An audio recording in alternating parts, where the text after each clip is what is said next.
আসসালামু আলাইকুম। Technique easy education থেকে স্বাগতম জানাচ্ছি আমি জুয়েল। আজকের পর্বে আমরা পাঠ্য বইয়ের কাজের একটা প্রশ্নের সমস্যার সমাধান করব। যেখানে বলা আছে ৫, ১২ এবং ১৩ সেন্টিমিটার বাহু বিশিষ্ট একটা ত্রিভুজের আ ত্রিভুজের বৃত্ত করে এর ব্যাসার্ধ মানে অন্তর্বৃত্ত অঙ্কন করে এর আমাদের ব্যাসার্ধটা নির্ণয় করতে হবে। এখানে যে ইনফরমেশনটা দেখতে পাচ্ছি ৫, ১২ এবং ১৩ যদি কোনো ত্রিভুজের ৩ টা বাহু এরকম হয়, তাহলে ছোট ২ টা বাহু দেখো মানে এখানে ছোট ২ টা বাহু যেটা দেওয়া আছে একটা হলো ৫, ৫ কে স্কয়ার করো তাহলে আমাদের ২৫ আর এখানে ১২ কে স্কয়ার করলে ১৪৪ মানে হবে 169 যেটা আসে হলো 13 স্কয়ার।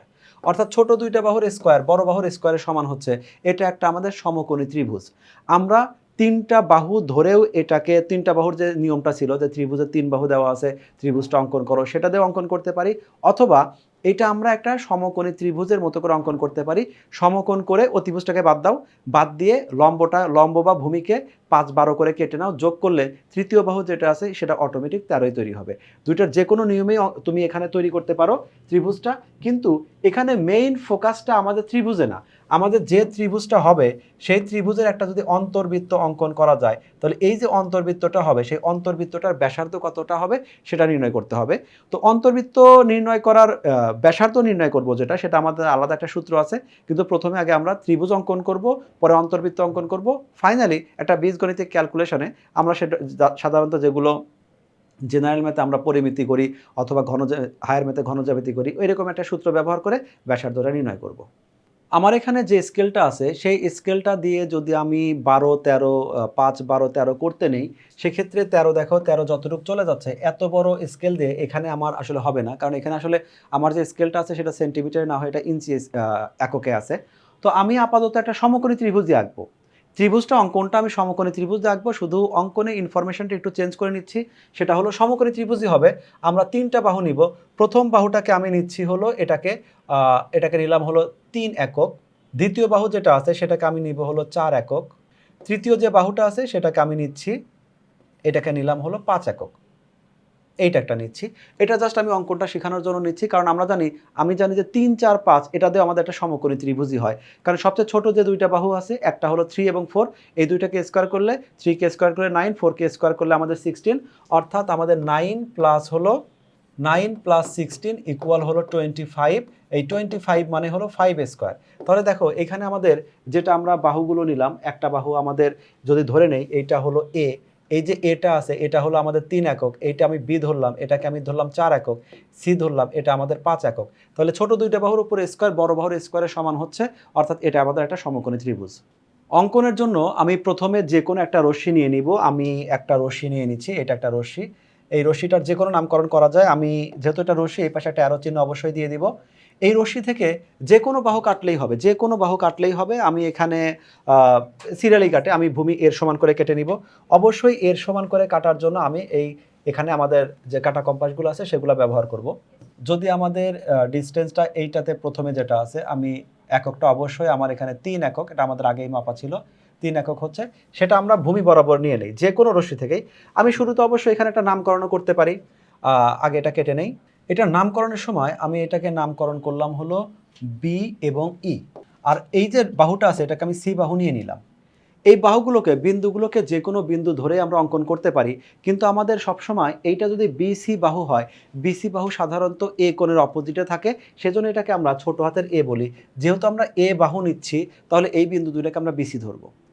এরপরে আমাদের এখনো ২ টা বাহু বাকি আছে। এই ২ টা বাহুর জন্য আমরা যেটা করতে পারি, আমাদের নিশ্চয়ই মনে আছে যে এই যে বাহুটা ছিল সেটা আমরা ৪ একক নিয়েছিলাম। তাহলে আমরা এখন ৪ একক ওই যেটা বি এর সমান করে নিয়েছিলাম, বি এর সমান নিয়ে আমরা এই পাশে একটা বৃত্তচাপ আঁকি। তাহলে আমরা এই পাশে নিলাম হলো একটা বৃত্তচাপ। তবে এই বৃত্তচাপটা বি থেকে নিলেও হবে, আমরা যেটা এখানে নিয়েছিলাম যে বি থেকে এই বৃত্তচাপটা যেটা নিয়েছিলাম সেটা বি থেকে। কিন্তু সাধারণত বি যে আমাদের বিন্দুটা আছে, বি বিন্দুটা আমরা এই বৃত্তচাপটা আমরা এখান থেকে না নিয়ে বরং অর্থাৎ বি বিন্দুকে টার্গেট না করে আমরা সি বিন্দু থেকে নিব। তাহলে প্রথম বৃত্তচাপটা আমার হয়ে গেল। এখন আমাদের বাকি আছে সি বাহুর দৈর্ঘ্যটা। সি বাহুর দৈর্ঘ্যর জন্য প্রথমে আমি এটা আলাদা করে মাপ নিব না, কারণ আমাদের মাপটা নেওয়াই আছে। সেটা হলো সি বাহুটা আমরা ৫ একক ব্যাসার্ধ দৈর্ঘ্য নিয়েছিলাম। তাহলে আমি আমার স্কেল থেকে জাস্ট এই যে ৫ বৃদ্ধি করে নিলাম। তোমরা কাটা কম্পাসে যেটা করতে পারো ওইখান থেকে মাপ নিতে পারো। নিয়ে আমি এইখানে একটা বৃত্তচাপ আঁকলাম। ২ টা বৃত্তচাপ যে বিন্দুতে ছেদ করেছে আমি এখন সেখানে একটা লাইন এঁকে দিব। এটা যদি আমি এইখানে একটা লাইন এঁকে দিলাম এবং এই ক্ষেত্রে যে আমাদের বি থেকে আছে, বি থেকে আমি আরেকটা লাইন এঁকে দিলাম। তাহলে এখন আমাদের যে ত্রিভুজটা অঙ্কন করা হলো, এই ত্রিভুজটাই হলো আমাদের সমকোণী ত্রিভুজ। তাহলে আমাদের প্রথম পার্টটা ছিল ত্রিভুজটা অঙ্কন করো, ত্রিভুজটা অঙ্কন করা শেষ। এর পরবর্তী পার্ট হলো এই ত্রিভুজের একটা অন্তর্বৃত্ত অঙ্কন করতে হবে। অন্তর্বৃত্ত অঙ্কন করার জন্য আমাদের এইটা যদি আমাদের ত্রিভুজটা হয়, ত্রিভুজটা আমি একটু বড় করে নিলাম। এই যে ত্রিভুজটা আছে, এই ত্রিভুজের অন্তর্বৃত্ত অঙ্কন করতে হবে। অন্তর্বৃত্ত অঙ্কন করার জন্য যেটা করতে হবে, এইখানে যে কোণটা আছে, যে কোনো দুইটা কোণকে আমরা সমদ্বিখণ্ডিত করব, তারপরে বাকি কাজটা করব। কিন্তু এক্ষেত্রে আমরা একটু জুম করে নিলাম তোমার বোঝার সুবিধার্থে। যে কোনো দুইটা কোণকে আমরা সিলেক্ট করতে পারি। সেক্ষেত্রে আমাদের ভূমি বরাবর যে দুইটা আছে, আমরা সেই দুইটাকেই সিলেক্ট করতে পারি, অথবা এই পাশে যে দুইটা আছে। আমাদের বইয়ের যে চিত্রটা আছে, বইয়ের চিত্রটাতে এখানে ভূমি বরাবর যে দুইটা কোণ আছে, সেই দুইটা কোণকে সমদ্বিখণ্ডিত করে দেখানো হয়েছে। আমি ভূমি বরাবর না করে আমি এটা দেখাবো হলো অন্য যে দুইটা, যে ভূমি ছাড়া আমাদের যে এই সমকোণ, এটা তো সমকোণ, এটা বাদে যে দুইটা আছে, যে দুইটা সূক্ষ্মকোণ আছে, সেই দুইটা সূক্ষ্মকোণ দিয়ে দেখাবো। তুমি দুইটার জন্য একই ধরনের ফলাফল পাবে। অর্থাৎ আমি এইখানে বইয়ে যেটা আছে সেটাও তুমি শেখো, পাশাপাশি এটাও শেখো। আমরা দেখি দুইটার জন্য রেজাল্টটা কেমন হয়। আমরা এখানে টার্গেট নিচ্ছে, তাহলে এটা যদি বি হয়, আমাদের শীর্ষে বিন্দু যেটা আছে সেটার আমরা নামকরণ করলাম, এটার নামকরণ করলাম এ। তাহলে আমরা এ এবং বি এই দুইটা কোণকে আমরা সমদ্বিখণ্ডিত করব।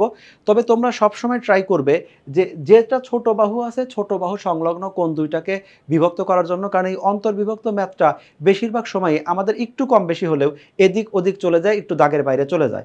আমার এখানেও যাওয়ার খুব সম্ভাবনা আছে, কারণ এখানে অ্যাপ্রোপ্রিয়েট যেভাবে নেওয়া সম্ভব সেটা সম্ভব হয় না রেখাগুলো দাগ অঙ্কন করার জন্য।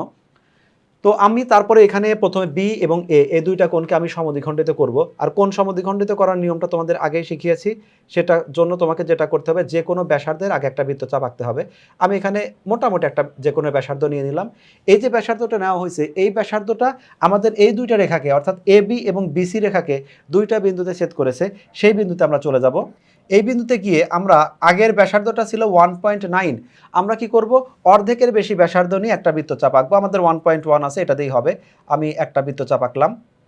তারপরে ঠিক একই ব্যাসার্ধ আবার এখানে চলে আসলাম, এখানে এসেও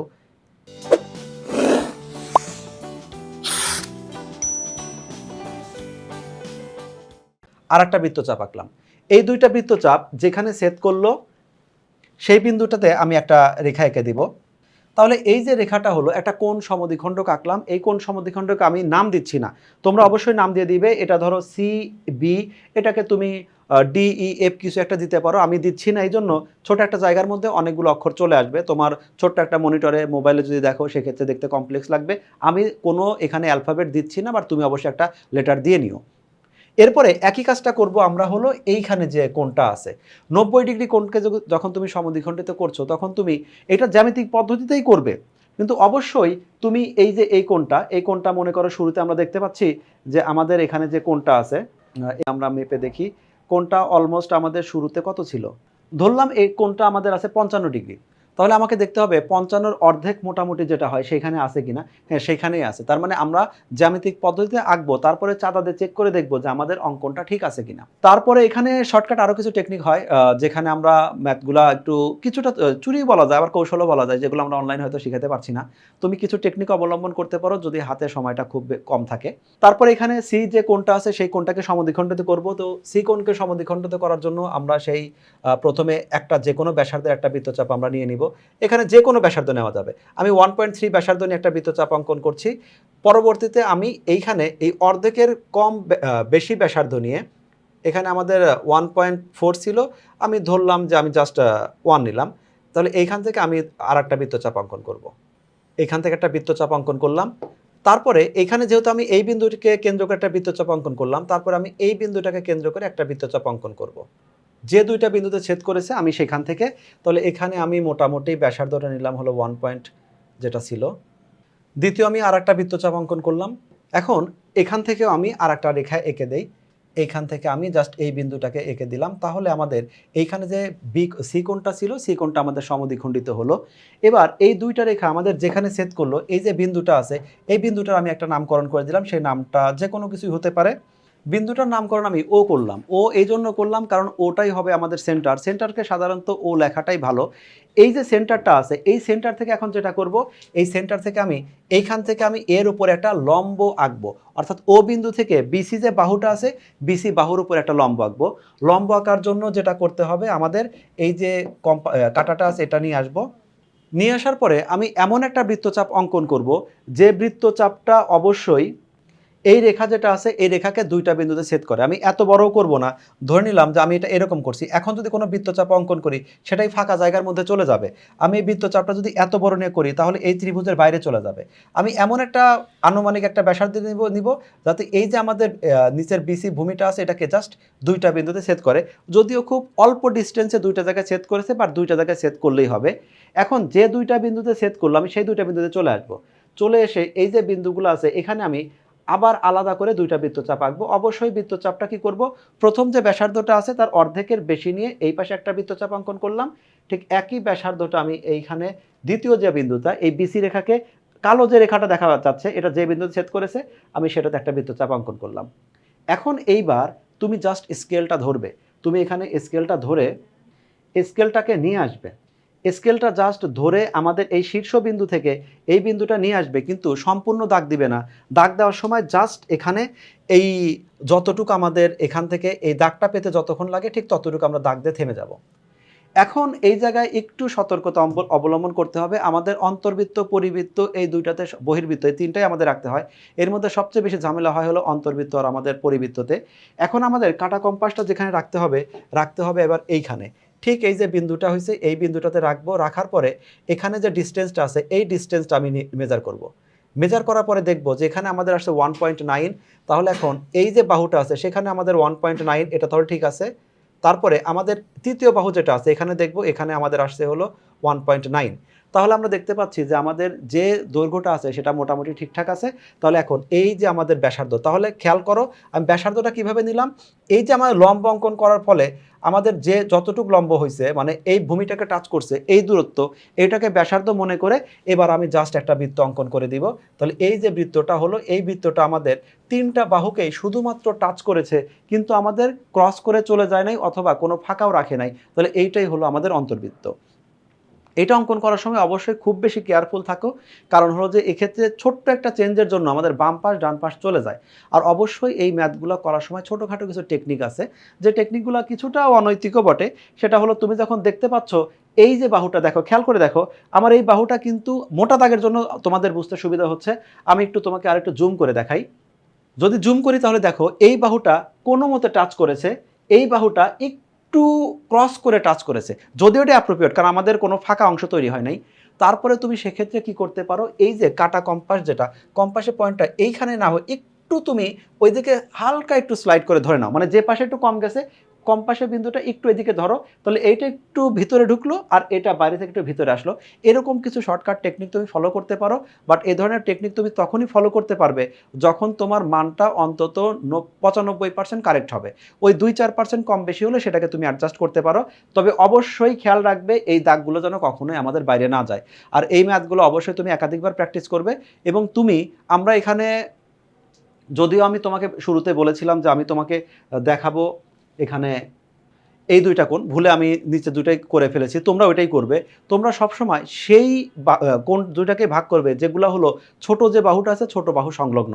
কারণ বাহুগুলো যত বড় হবে ওইখানে লম্বটাও তত বড়, ব্যাসার্ধগুলো তত বড় হবে। সেক্ষেত্রে অঙ্কন করে ছোট্ট একটা ভুলটাও একটু বড় হবে। আর বাহু যখন ছোট তোমাদের অঙ্কনটা একটু ছোট হবে, ভুলের পরিমাণটা অনেক ছোটটা হয়। এভাবে তুমি অঙ্কন করো। তবে সবচেয়ে বড় কথা তোমাকে কেয়ারফুল থাকতে হবে। এবার আমরা চলে যাই আমাদের বইয়ে, দেখে আমাদের বইয়ে কি আছে। বইয়ে ঠিক একইভাবে প্রথমে ত্রিভুজটা তো অঙ্কন করা দেখাইছি, তারপরে কোণ দুইটাকে সমদ্বিখণ্ডিত করলো। কোণ যেখানে আমাদের সমদ্বিখণ্ডিত হয়েছে সেখান থেকে অবশ্যই এটা কিন্তু উল্লেখ করে দিবে যে আমি ও বিন্দু থেকে বিসি এর উপর একটা লম্ব আঁকি। এই যে ও বিন্দু থেকে বিসি রেখার উপর একটা লম্ব আঁকি, লম্বটা কিভাবে আঁকি সেটা ডেসক্রিপশন দেওয়ার দরকার নাই, কিন্তু এখানে ড্রয়িংটা থাকতে হবে। এই যে দুইটা দাগ দিছো এই দুইটা দাগের অর্থই হলো যেখানে আমি ড্রয়িং করেছি।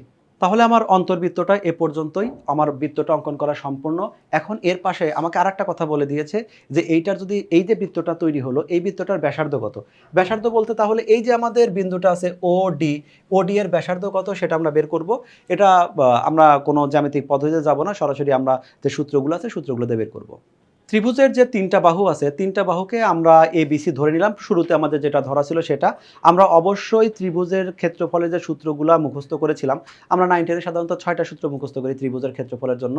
তার মধ্যে দ্বিতীয় কমন যে আমাদের সূত্রটা ছিল সেটা হলো S into S minus A, S minus B, S minus C। এখন এই জায়গায় S টা কি ছিল? S ছিল অর্ধ পরিসীমা, পরিসীমার অর্ধেক। তাহলে আমাদের কি আসছে? আমাদের যেহেতু বাহু ৩ টা ছিল, তাহলে ৩ টার যোগফল ডিভাইডেড বাই 2, তাহলে এটা আমাদের অর্ধ পরিসীমা। আর এক্ষেত্রে আমাদের যে এইখানে অন্তর্বৃত্ত যেটা হয়েছে তার ব্যাসার্ধের সূত্রটা, সেটা হলো ত্রিভুজের ক্ষেত্রফল ডিভাইডেড বাই পরিসীমা। ক্ষেত্রফল আমরা যে কোনো সূত্রেই আমরা বের করতে পারি। যেহেতু এখানে ৩ টা বাহু দেওয়া আছে, তাহলে আমাদের যে বাহুর যে সূত্রটা আছে সেটা হলো S into S minus A, S minus B, S minus C, সেটা করলাম ডিভাইডেড বাই S, যেখানে আমাদের সবগুলো অক্ষর প্রচলিত অর্থ বহন করছে। অর্থাৎ ABC ত্রিভুজের 3 টা বাহু, S এখানে অর্ধ পরিসীমা। মানটা বসায় দিলে আমাদের আসছে এখানে 2 সেন্টিমিটার। তাহলে এইটাই হলো আমাদের এই যে অন্তর্বৃত্তটা অঙ্কন হলো, সেই অন্তর্বৃত্তটার আমাদের ব্যাসার্ধ। আশা করি তোমরা সম্পূর্ণ এপিসোডটি বুঝতে পেরেছো এবং বাসায় অবশ্যই প্র্যাকটিস করবে নিজের বেটার একটা ফলাফলের জন্য, এবং পরবর্তী পর্বগুলোর জন্য আমাদের সাথে থাকো। আল্লাহ হাফেজ।